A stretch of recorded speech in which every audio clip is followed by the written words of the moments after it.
Wir gehen heute eine Runde fotografieren in Frankfurt und wir werden speziell auf längere Verschlusszeiten eingehen. Bevor wir aber nach Frankfurt fahren, möchte ich noch kurz den Sponsor von dem Video vorstellen, das K&F. Die haben mir freundlicherweise die Filter zur Verfügung gestellt. Bei dem Set hier handelt es sich um die Nano X-Serie. Ich habe mich für das Magnetset entschieden, da ich dann einfach verschiedene Filter übereinander stapeln kann und es in der Handhabung echt super easy ist. Die Filter kommen in einer kleinen Tasche und die ist unterteilt in 4 Slots, so habt ihr die immer griffbereit. Der ND8-Filter reduziert das Licht um 3 Blendenstufen und der ND64 um 6 Blendenstufen. Und mit dem Polfilter, auch CBL-Filter genannt, könnt ihr Reflexionen auf Oberflächen rausnehmen. Gerade wenn ihr Autos fotografiert oder auch Wasser, geht das sehr gut damit. Und ihr kriegt meistens noch ein bisschen mehr Sättigung rein. Die Magnete von den Filtern halten auch relativ gut. Ich habe die auch ein paar Mal geschüttelt und ein bisschen rumprobiert und die sind auf keinen Fall abgefallen. Außerdem bietet K&F auf ihrer Seite noch viel Zubehörmaterial, Step-Up-Ringe, aber auch stufenlos verstellbare ND-Filter. Falls ihr also Interesse habt, könnt ihr gerne die Videobeschreibung auschecken. Dort habe ich euch einen Link reingepackt und mit dem Code könnt ihr auch nochmal ein paar Prozent sparen. Wir sind jetzt auf dem Weg nach Frankfurt und wir schauen jetzt mal, was wir mit der Pentax für Langzeitbelichtung machen können. Oder in dem Sinne langsamere Verschlusszeiten. Versuchen ein bisschen Bewegung einzufrieren und schauen mal, was da so geht. Und genau, let's go.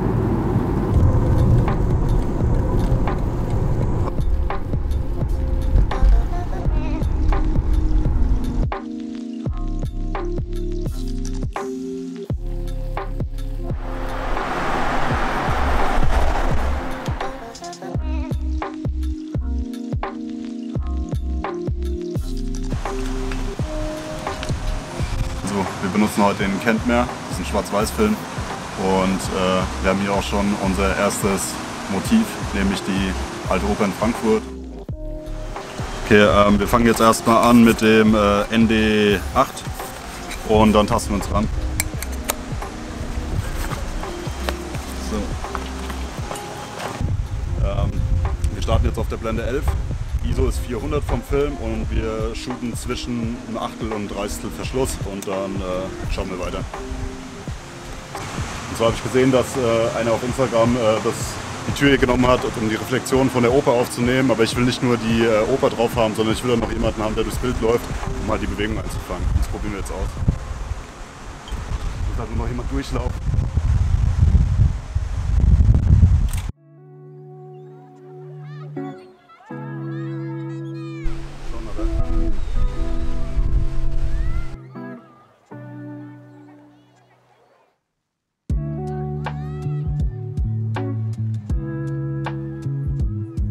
Bekanntlich sind ja die ersten Shots auf der Rolle meistens die schlechtesten, deswegen suche ich mir immer Inspiration von anderen Leuten oder probiere irgendwelche Bilder nachzustellen, welche ich im Internet sehe und welche mir gefallen, einfach um ein bisschen die Kreativität zu erhöhen und man startet immer schon direkt mit ein paar guten Bildern, was immer ganz cool ist.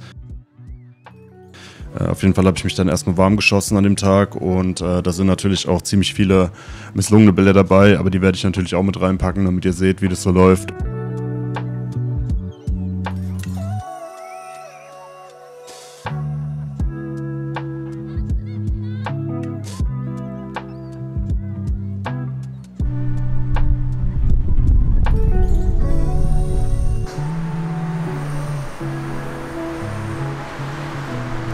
Dann waren wir noch ein bisschen weiter in der Gegend rumlaufen und ich habe den Porsche gesehen mit dem Licht in dem Tunnel und fand das ziemlich cool. Man sieht auch rechts im Bild die Leading Lines, die zum Auto führen, aber hätte auch besser umgesetzt werden können. Ich werde für euch nachher nochmal einen Breakdown von den ganzen Kompositionen machen, weil da viele Bilder dabei sind, die mir auch gar nicht gefallen. Ein paar sind gut, ein paar sind schlecht, wie zum Beispiel jetzt hier bei der G-Klasse. Das ist das Paradebeispiel von den Fokus nicht getroffen, aber so ist das nun mal. Und hier versuche ich euch zu erklären, dass ich manchmal auch da oben im Tower vorarbeite. Und da blende ich euch jetzt auch nochmal ein paar Bilder von meinem Handy ein.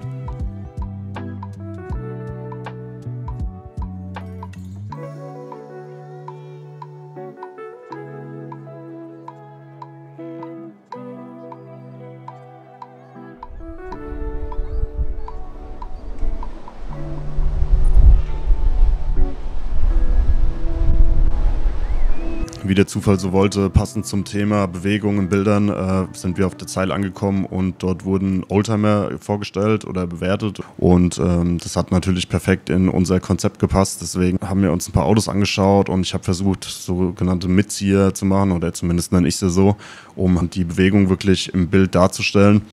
Am besten steht man statisch da und bewegt sich mit dem Auto mit in der gleichen Geschwindigkeit. Und wenn das der Fall sein sollte und der Fokus dann auch noch passt, kriegt man eigentlich relativ interessante Bilder raus. Und die Autos müssen dazu auch nicht mal schnell fahren.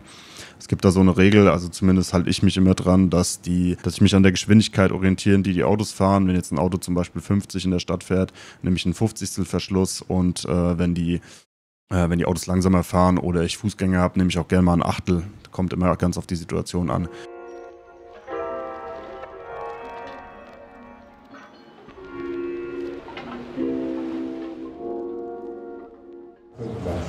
Wir fotografieren jetzt ein paar Autos, und da sich die Scheiben meistens ein bisschen spiegeln, machen wir jetzt noch einen Polfilter drauf.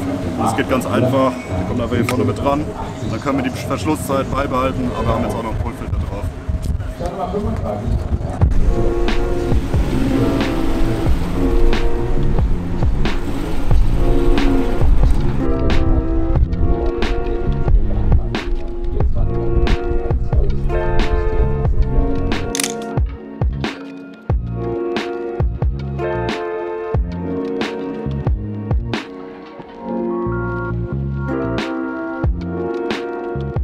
So, der erste Film ist voll. Wir haben jetzt gerade hier beim Fotogeschäft noch mal kurz einen Kodak geholt. Den verschießen wir jetzt auch noch. Und ja, let's go.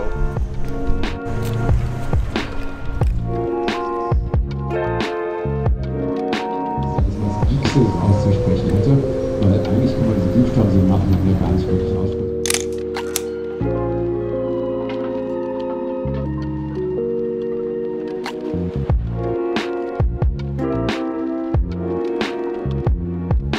So, jetzt brauchen wir das Scirocco-Fahren noch eine Stufe höher, nämlich der Corano.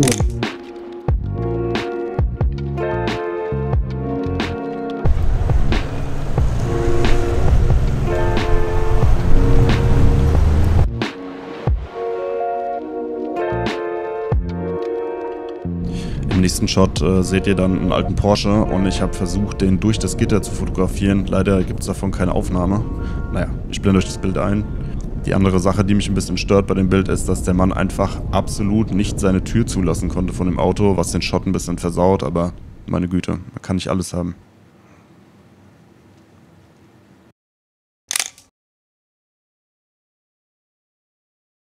Also die Fahrzeuge in der Überkreuz-Variante für mich hier, und beide fahren natürlich die Mitsubishi der allerersten Generation.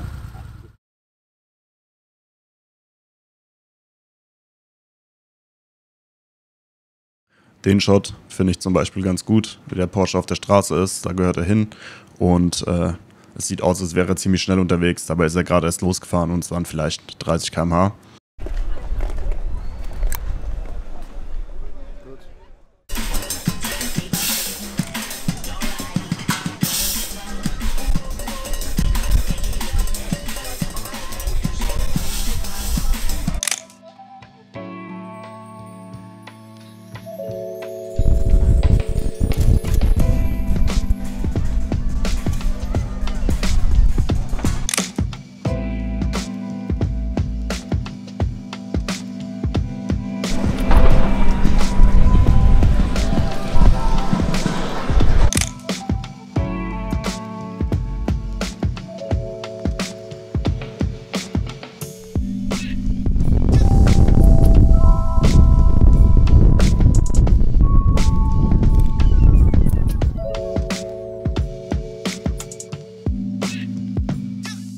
Das war es soweit vom Fotografieren von dem Tag, und ich wollte noch kurz sagen, die ganzen Fotos hätten auch entstehen können mit einer Digitalkamera und auch ohne Filter.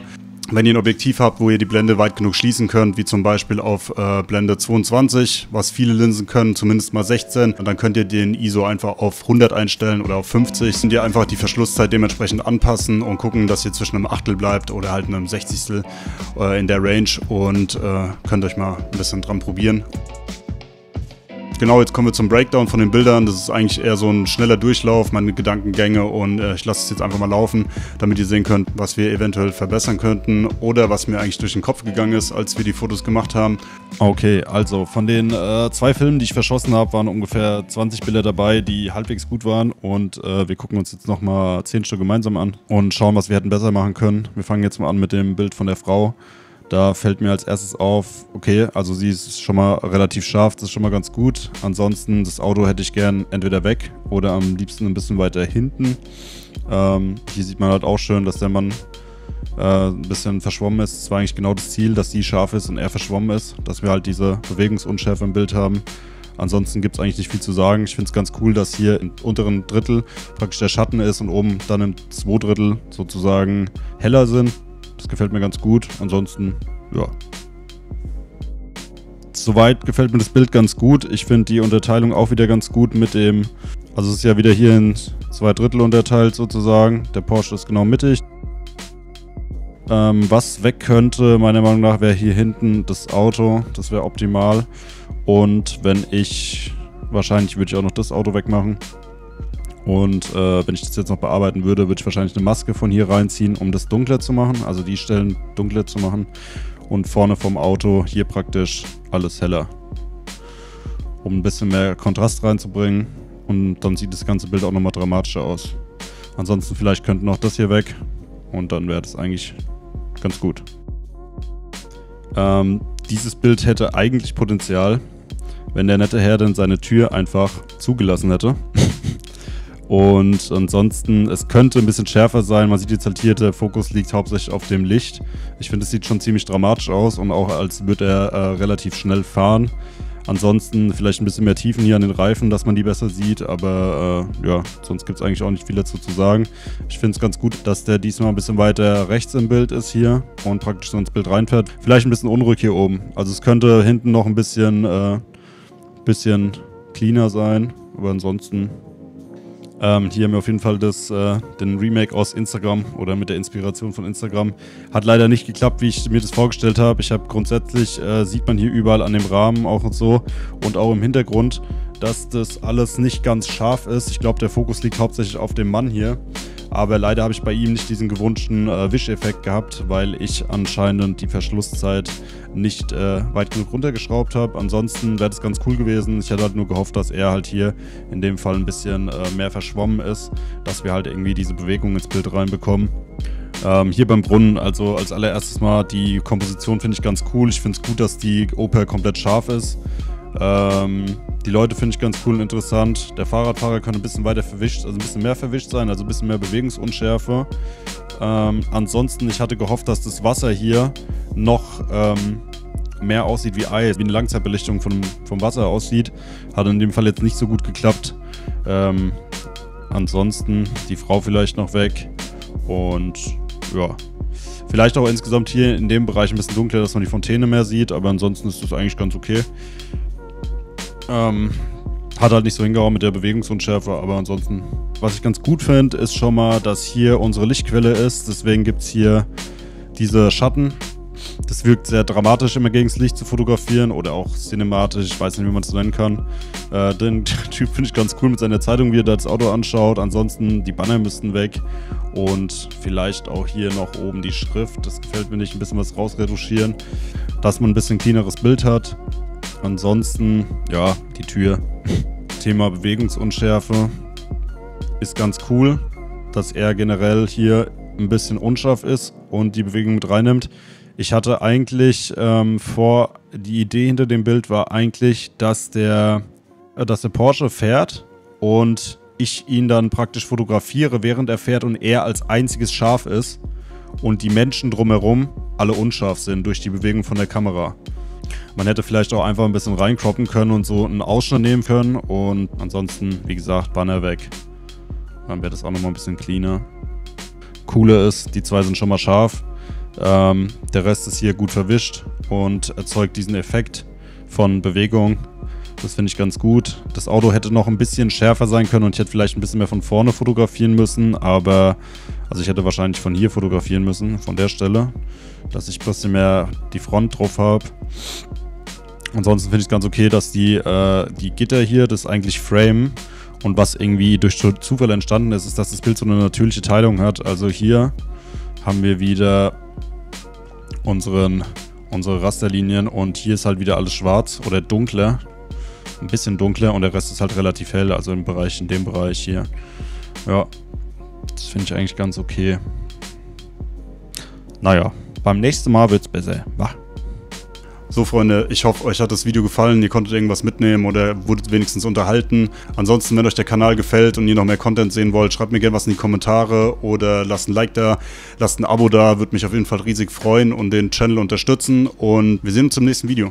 Bleibt gesund, bis dahin, ciao.